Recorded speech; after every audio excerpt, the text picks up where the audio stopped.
خداوند یسوع مسیح کے نام میں آپ کو سلام۔ آج ہم تیموتھیوس کو لکھے گئے دوسرے خط کے تعارف پر بات کریں گے۔ تیموتھیوس کے نام دوسرا خط پولس رسول نے تحریر کیا۔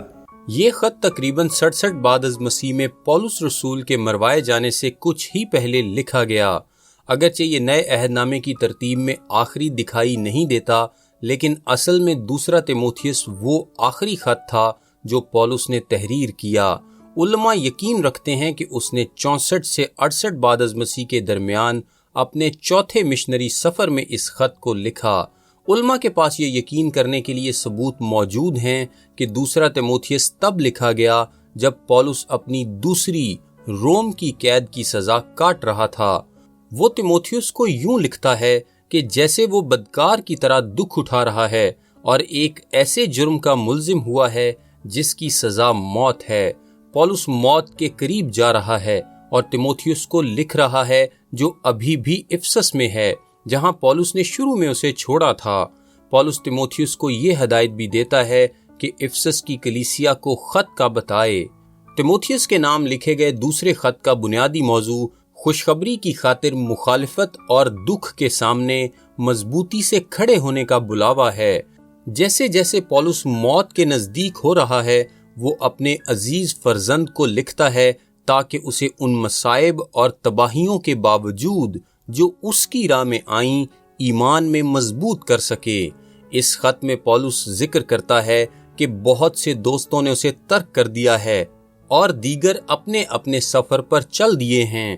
اس لیے اس خط کے اہم مقاصد میں سے ایک تیموتھیوس کو بتانا تھا کہ پولس کو قید میں ملے اور اسے ہدایت دینا تھی کہ اس کی موت سے پہلے کسے اور کیا چیز اپنے ساتھ لانا ہے۔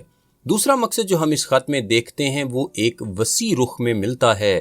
پولس کے آخری خط میں ہم اسے تیموتھیوس کی زندگی میں خدا کی وفاداری کا بتاتے اور ان کے رشتے پر غور کرتے ہوئے دیکھتے ہیں۔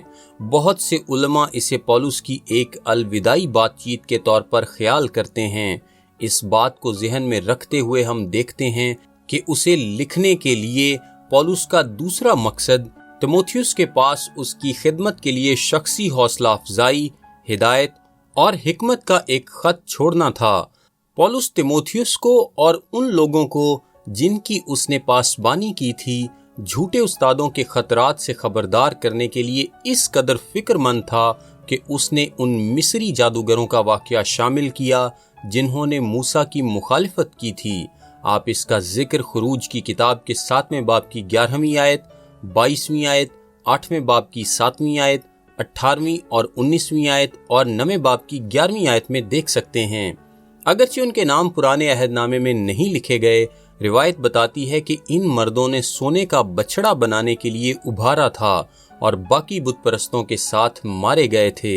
پولس ان لوگوں کے لیے ایسے ہی انجام کی پیش گوئی کرتا ہے جو مسیح کی سچائی کی مخالفت کرتے ہیں، اور ان کی حماقت بالآخر سب آدمیوں پر ظاہر ہو جاتی ہے۔ تیموتھیوس کو پولس کے آخری خط سے ہم بڑی حوصلہ افزائی اور نصیحت حاصل کر سکتے ہیں۔ اولاً اور سب سے زیادہ ہم ایک مسیحی کی زندگی میں انجیل کی خاطر دکھوں کی توقع کرنا اور انہیں دلیری سے برداشت کرنا سیکھ سکتے ہیں۔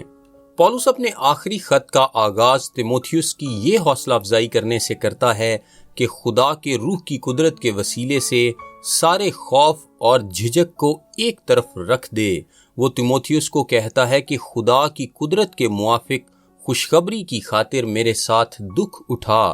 پھر وہ دوسرے باب میں یہ بیان دیتے بڑھتا ہے کہ برگزیدہ لوگوں کی خاطر سب کچھ سہتا ہوں، تاکہ وہ بھی اس نجات کو جو مسیح یسوع میں ہے ابدی جلال سمیت حاصل کریں۔ دکھ کسی مسیحی کے لیے حیرت کا باعث نہ ہوں، بلکہ ہمیں یسوع مسیح کے ساتھ اچھے سپاہی کی طرح برداشت کرنے کی خاطر لیس اور تیار ہونا چاہیے۔ پولس ایک ایماندار کی زندگی میں کلام مقدس کی روزمرہ کی ضرورت، تعلیم اور مقصد کے لیے حوالہ جات سامنے لاتا ہے۔ ہمیں بطور ایماندار ضرور ہے کہ کلام مقدس کے بارے میں جاننے، اس میں ترقی کرنے اور ایمان رکھنے کی کوشش کو جاری رکھیں، کیونکہ کلام مقدس کے نوشتے مسیح یسوع پر ایمان لانے سے نجات حاصل کرنے کے لیے دانائی بخش سکتے ہیں۔ پولس یہاں لکھتا ہے کہ ہر ایک صحیفہ جو خدا کے الہام سے ہے تعلیم اور الزام اور اصلاح اور راست بازی میں تربیت کرنے کے لیے فائدہ مند بھی ہے۔ اگر ہم اس آیت کو سچا خیال کرتے ہیں تو لازم ہے کہ ہم کلام مقدس کی طرف بڑھنا سیکھیں اور اپنے ہی خیالات، آراء، تصورات اور ترجیحات کو ترک کرنے کے لیے تیار ہو سکیں۔ لازم ہے کہ ہم اپنے آپ کو ہر ایک نیک کام کی خاطر سکھانے، سرزنش کرنے، درست کرنے اور تربیت دینے کا موقع دیں۔ لازم ہے کہ ہم ایسے لوگوں کے پیچھے نہ جائیں جو صرف وہ منادی کر سکتے ہیں جو کہ کھجلی والے کان سننا چاہتے ہیں، بلکہ ہمیں ضرور ہے کہ اپنے طور پر خدا کے کلام کو پڑھیں اور سمجھیں اور درست تعلیم کی منادی اور اختیار کے ماتحت ہونا سیکھیں اور ہر طرح کے تحمل اور تعلیم کے ساتھ ملامت اور نصیحت کریں۔ میرا نام تابش قاضی ہے اور یہ پیغام آپ کو ڈیلی ورسز کی جانب سے پیش کیا گیا ہے۔ ہم سوموار سے جمعہ یعنی ہفتے میں 5 دن انگلش، اردو اور آڈیو میں ایسے پیغامات واٹس ایپ سروس کے ذریعے بھیجتے ہیں۔ اگر آپ اپنے نمبر پر یہ سروس حاصل کرنا چاہتے ہیں تو ابھی اپنا نام اور شہر کا نام لکھ کر 0333 80 20 972 973 یا پھر 974 پر واٹس ایپ میسج کریں۔ خدا آپ کو برکت دے، آمین۔